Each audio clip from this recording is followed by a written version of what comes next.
English American Literature 2, Unit 3, Heart of Darkness 3. In this unit, we will analyze all three parts of the novel one by one.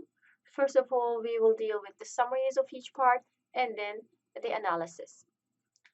Part 1, Summary. Our story begins on the board of a small ship named Nellie, which is on the Thames River. At the beginning, at the opening pages of the novel, an unnamed narrator begins telling a story of a ship in Congo. And on this ship, Marlowe is the captain, and he is interested in ships and adventure much. And this ship is traveling to Congo, and he goes to White Spalker to sign the contract with the trading company. And before he leaves for Africa, he sees the company doctor, and they talk a lot about Africa. And then Marlowe's journey begins the Congo River in Africa.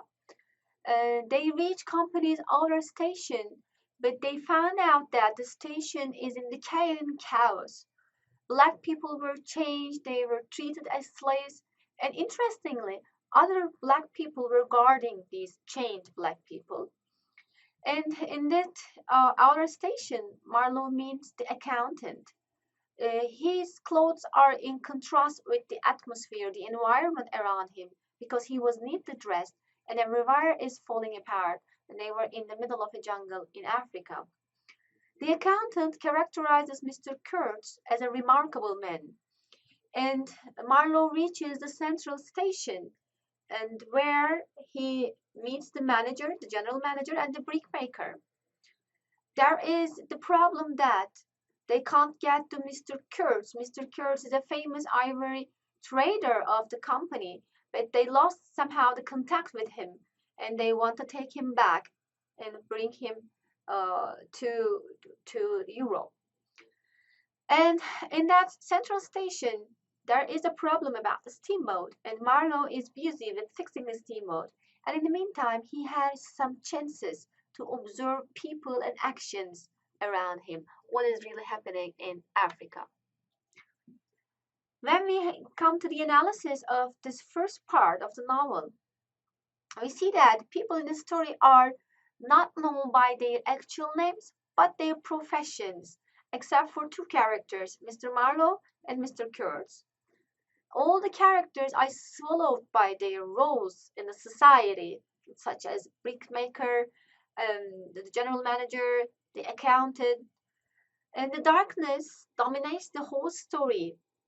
Marlowe, throughout his journey in the river, seems to have learned his lesson. The company is obviously exploiting and abusing African black people, and people are dying like rusty machines, and nobody is taking care of them. They were changed, treated like animals, even animals. So Marlowe sees these harsh conditions in Africa. There is also the lack of organization in the company in Congo. Marlowe sees Kurt's painting on the wall, and the general manager here is a symbol for Europe because he always stays healthy, never gets ill, and stays powerful over others. When people are talking more and more about Mr. Kurtz, Marlowe is getting curious. And this curiosity is leading him to think more about Mr. Kurtz in the overcoming issues and the actions. The characters in the company stations are greedy. They symbolize hypocrisy and decay because they were sunk in greed and destruction. And Marlowe has chances to observe all these. And part 2, summary. In this part, the general manager and his uncle are talking about Mr. Kurtz. And we learn from their talk is that Mr. Kurtz is now sick and he should be brought back to Europe. And Marlowe begins his journey to the inner station, and his main mission is to find Mr. Kurtz, and he is accompanied by cannibals in this journey. And they travel to the heart of darkness, deep into the jungle. And one day they were surrounded by a thick white fog and cannot go further. So in this foggy atmosphere, they were attacked by the natives. And it was a very frightful experience for all the passengers on the steamboat. And Marlowe in this part wants to meet Kurz as soon as possible because he is becoming more curious about his actions. In this part, Marlowe gives information about Kurt's background to us, his education, his family, and his how he came to Africa, etc.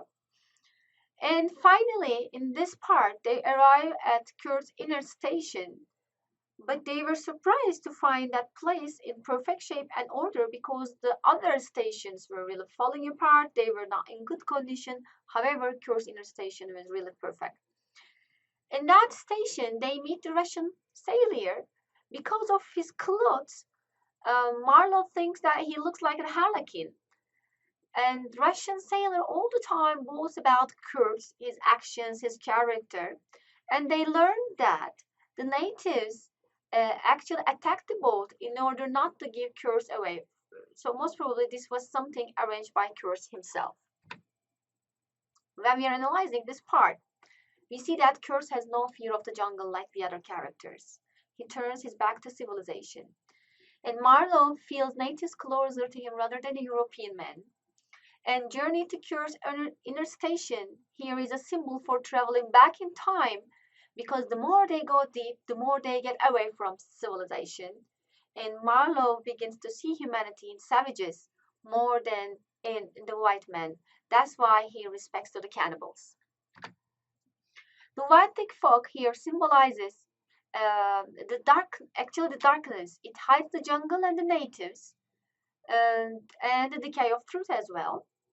The way the Russian sailor dresses is in terms of multicolored patches. It is like the map of Africa. Kurt, in this chapter, in this part, assumes personal ownership over the land because in his writings he says, my land, my station, my river, and my ivory. He is the picture of Europe himself, and he undergoes an internal transformation. In part 3, Harlequin, it means the Russian trader, tells his own story to Marlowe about how he met Kurtz. And we learn that Kurtz goes deep into the jungle and always, each time, turns with ivory. The native people actually worship Kurtz like a god. And Marlowe thinks that Kurtz is really mad. And because he sees some human heads topped on the fences around the station. Natives carry Kurtz on the stretcher because he is apparently very ill. And Marlowe has a chance to see Kurt's native mistress. At first, Kurtz does not want to leave. And Marlowe here learns that Kurtz ordered natives to attack them on the river, on the boat. And Marlowe finds Kurtz trying to escape from them. But at the end, Kurt agrees to go back. When they are going back, the natives protest Kurt's leaving, and company men open fire at the natives. And in the boat, Kurt gets ill. His condition is worsened, and Kurt tells Marlowe about his own story, about what he had been through, and his last words are the horror, the horror. So Marlowe returns to civilization back to England, but apparently he has changed a lot. And he visits Kurt's intendant, his fiancée. But he lies about Kurt's last word, and he says that he says to the fiancée that Kurt said her name as his last words. When we are analyzing the part 2, we see that Russian sailor is the only one who doesn't seek for money. He is for adventure after adventure. Unlike the other characters in the novel, Kurtz is apparently operating under barbaric and savage rules for ivory because each time he goes, he comes back with lots of ivory. And he has become a godlike figure in the jungle, which is in contrast with his physical health because he is really weak and sick at the end. Kurtz is an ordinary man in Europe, but he is like a god in Africa. He agrees to go back to the steamboat at the end, which shows that he chooses civilization at the end. Company men fire guns towards natives when they were leaving the inner station of Kurtz, and which also create a fog that blinds them. This fog, remember, that symbolizes the actual darkness in white men. Kurt's last words symbolize that there is only despair and horror in this black continent. And it is apparent that Marlowe goes through a change in Africa. He lies to Kurt's fiancée intentionally. He doesn't want her to see the real darkness in Kurt. And the narrator at the end makes a connection between the darkness and the River Thames. And we see the indication of colonialism and self-delusion of the civilized world in this novel.